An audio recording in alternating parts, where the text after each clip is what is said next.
Hello everyone, मेरे YouTube channel में आप सबका स्वागत है।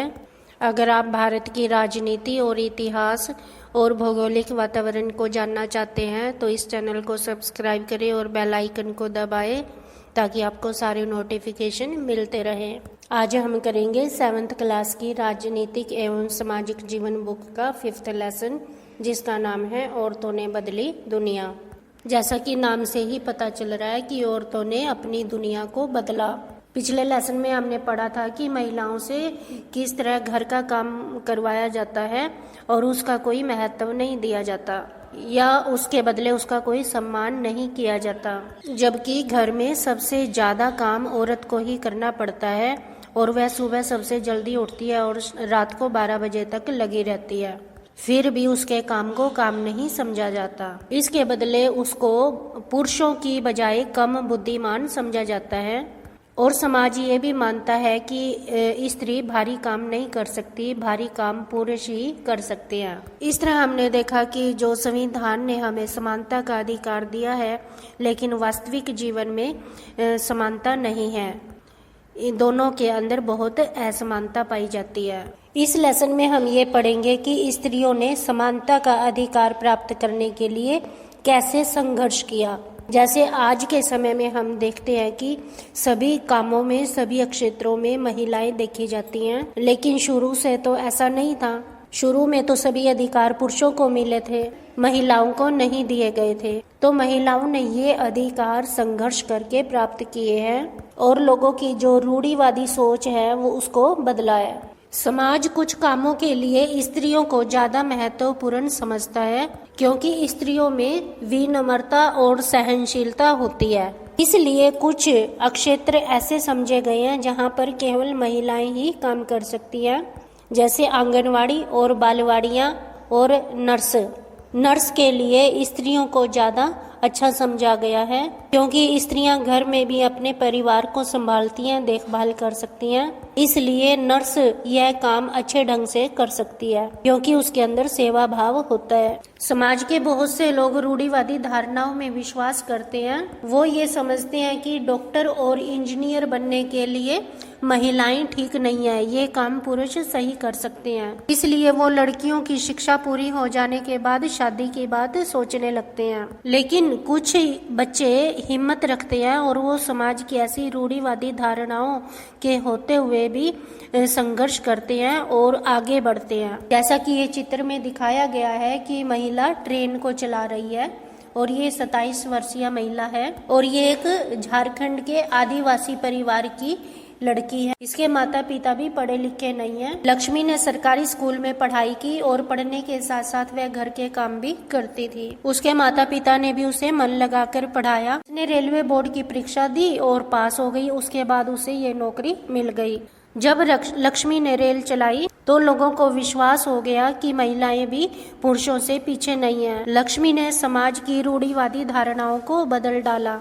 लेकिन हमारे समाज में लड़के को ज्यादा महत्व दिया जाता है, इसलिए जब लड़का स्कूल में पढ़ रहा होता है तो माता पिता उसे नौकरी के लिए प्रेरित करते रहते हैं और पढ़ाई में किन विषयों का अध्ययन करना चाहिए उसे ये भी समझाते रहते हैं। जैसा कि चित्रों में दिखाया गया है कि इसमें एक बच्चा है, उसका गणित और विज्ञान में कोई रुचि नहीं है, जबकि उसके पिता उसे गणित और विज्ञान पढ़ाना चाहते हैं, या वो ये कहते हैं कि तुम गणित ले लो और कंप्यूटर सीख लो ताकि तुम्हें भविष्य में नौकरी मिल जाएगी।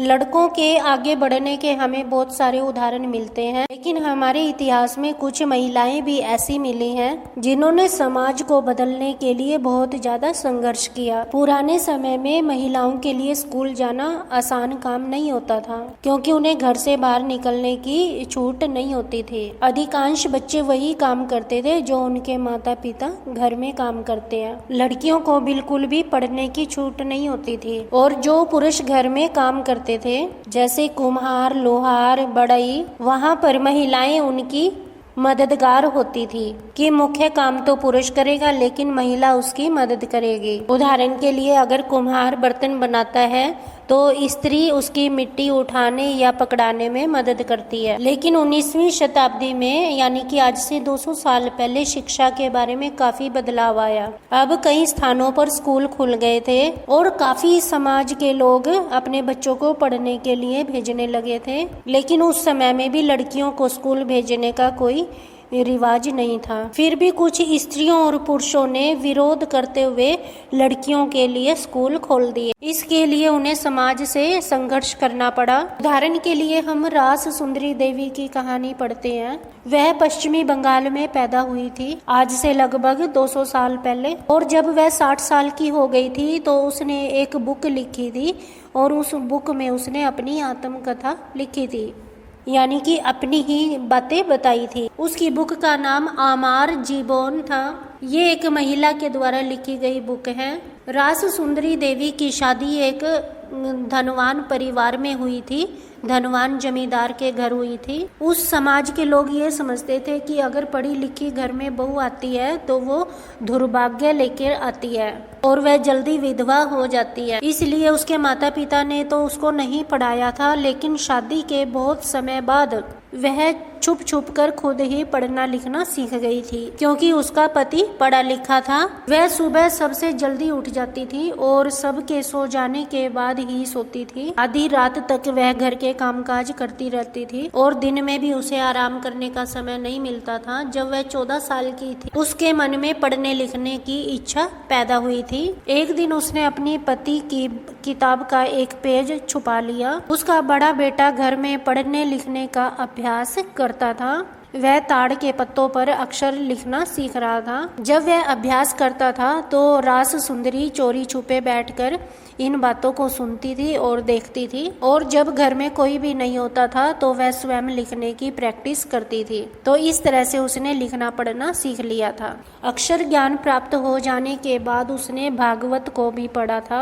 इस तरह हमने देखा कि पुराने समय में यानी आज से 200 साल पहले लड़कियों का पढ़ना लिखना बिल्कुल मना था, लेकिन फिर भी कुछ महिलाओं ने संघर्ष करके पढ़ना लिखना सीख लिया और जो दूसरी महिलाओं के लिए एक उदाहरण बन गई। इसी तरह का उदाहरण रुकैया सखावत हुसैन का है। वह भी एक धनी परिवार में पैदा हुई थी और उनके पास बहुत सारी जमीन थी। उसे उर्दू पढ़ना लिखना तो आता था, लेकिन वह बांग्ला भाषा और इंग्लिश सीखना चाहती थी। उस समय के लोग अंग्रेजी भाषा को लड़कियों के लिए ठीक नहीं समझते थे, इसलिए अंग्रेजी भाषा केवल लड़के ही पढ़ सकते थे, लड़कियां नहीं पढ़ सकती थी। रुकैया के घर में जब उसका भाई पढ़ता था तो उसने भी छुप कर पढ़ना सीख लिया, यानी कि बांग्ला और अंग्रेजी को पढ़ना लिखना सीख लिया, और वो आगे चलकर एक लेखिका बनी। और जब वह 25 साल की थी उसने एक कहानी लिखी जिसका नाम था सुल्ताना का स्वप्न। इस कहानी में भी हम ये देखते हैं कि घर में काफी रोक टोक होने के बाद भी महिलाएं छुप छुप कर अपने ही बच्चों से पढ़ना लिखना सीख लेती थी, यानी कि घर में उनके बच्चे जब पढ़ते थे तो वह सुनती थी और उनके चले जाने के बाद प्रैक्टिस करती थी और लिखना पढ़ना सीख जाती थी। आज के समय में फिर भी दुनिया बदल चुकी है। अब सभी लोग लड़कियों को पढ़ाने पर जोर देने लगे हैं और लड़कियों की शिक्षा के लिए सरकार ने भी कुछ विशेष योजनाएं बनाई हैं, जैसे कि लड़कियों की शिक्षा के लिए फीस नहीं देनी पड़ती और बेटी पढ़ाओ बेटी बचाओ योजना। फिर भी पूरे देश के अंदर लड़कों और लड़कियों की शिक्षा में बहुत ज्यादा अंतर पाया जाता है। भारत में जो हर 10 साल बाद जनगणना होती है, उस जनगणना से पता चलता है कि समाज के लड़के ज्यादा पढ़े लिखे हैं और लड़कियां कम पढ़ी लिखी हैं, या कहीं कहीं पर लड़कियों को बीच में ही स्कूल छुड़वा दिया जाता है और लड़के पढ़ते रहते हैं। इस तरह हम कह सकते हैं कि देश के आजाद हो जाने के बाद भी यह समानता आज भी देखने को मिलती है और हम अपनी गली मोहल्ले में भी ये असमानता देख सकते हैं। इस तालिका के अंदर भी यही दिखाया गया है कि सभी जातियों के लड़के ज्यादा पढ़े लिखे हैं और लड़कियां कम पढ़ी लिखी हैं। इसके अलावा अनुसूचित जाति और अनुसूचित जनजाति की लड़कियां जनरल जातियों से भी कम पढ़ी लिखी होती। इसका अर्थ ये है कि जो दलित समुदाय है वो अपने लड़कियों को नहीं पढ़ाना चाहते और मुस्लिम समुदाय की लड़कियां तो सबसे पीछे रह जाती हैं, यानी कि मुस्लिम समुदाय की लड़कियां सबसे ज्यादा कम पढ़ी लिखी होती हैं। दलित, आदिवासी और मुस्लिम वर्ग के बच्चों के स्कूल छोड़ने के अनेक कारण हैं। पहला कारण ये है कि उनके आसपास स्कूल नहीं होता और ज्यादा दूर स्कूल होने के कारण ये समुदाय के लोग अपने बच्चों को स्कूल नहीं भेजते। दूसरा कारण ये है कि ये समुदाय बहुत गरीब होते हैं और अपने बच्चों को पढ़ाने का खर्चा नहीं उठा सकते। ऐसी स्थिति में लड़कों को प्राथमिकता दी जाती है कि लड़के तो पढ़ ले लेकिन लड़कियां घर पर ही रहे। तीसरा कारण ये है कि इनकी छोटी जाति होने के कारण जो अध्यापक हैं वो भी इनके साथ भेदभाव करते हैं, जैसा कि ओम प्रकाश वाल्मीकि के साथ हुआ था।